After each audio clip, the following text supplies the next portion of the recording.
Hey guys, আজকে আমি ইন্টারনেটে মাইনক্রাফট স্ক্যারি মিথ বলে সার্চ করে খোঁজ নিচ্ছিলাম, তখন আমি 666 সিরিজ সম্পর্কে জানতে পারি। তো এই সিরিজ সম্পর্কে আমি আগেও শুনেছি বাট কখনো ট্রাই করিনি, তো আজকে সেটাই করব। তো আমি একটা ওয়াল ক্রিয়েট করে নিই আর সিডি দিয়ে দিই 666। তো আমি ওয়ার্ল্ডে চলে আসি আর ওয়ার্ল্ডে এসে নাইট। আর এইটা কি একটা ক্রসের মতো লাগতেছে।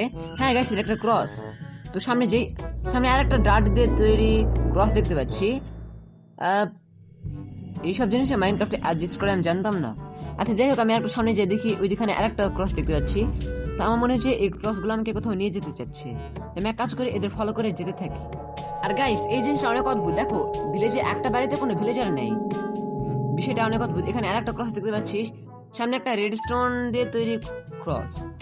আসলে সিটটা কোনো সাধারণ সিট না, যেরকম দেখতে পাচ্ছ ভিলেজে একটা ভিলেজারও নাই গাইস। আরে শিট, এটা কি একটা স্টিভের স্ট্যাচু। আর এখানে ব্লাড পরে আছে দেখতে পাচ্ছ। আর এখানে কি লেখা আছে, নিচে যেতে বলতেছে। এক কাজ করে আমি রেজিস্ট্রেশন ভেঙে নিচে যাই। A few moments later. Shit, এই রেজিস্ট্রেশন ভাঙতে এত টাইম লেগে গেল। যাই হোক, আমি তাড়াতাড়ি নিচে চলে যাই। রেজিস্ট্রেশন ভেঙে গেছে, তো নিচে লাফা দেখতে পাচ্ছি। এক কাজ করে জাম্প মারি। তো গাইস, আমি নিচে চলে আইছি। এখন দেখা যায় কি জিনিসটা কি। আরে সেটাতে একটা রিচুয়াল। এটা কে বানালো? আমি তো বানাইনি। এমন জিনিসটা মাইনক্রাফটে অ্যাডজাস্ট করে আমি জানতাম না। তো গাইস, এরপর আমার সাথে কি হলো সেটা তোমরা এই ভিডিওর নেক্সট পার্টে জানতে পারবে।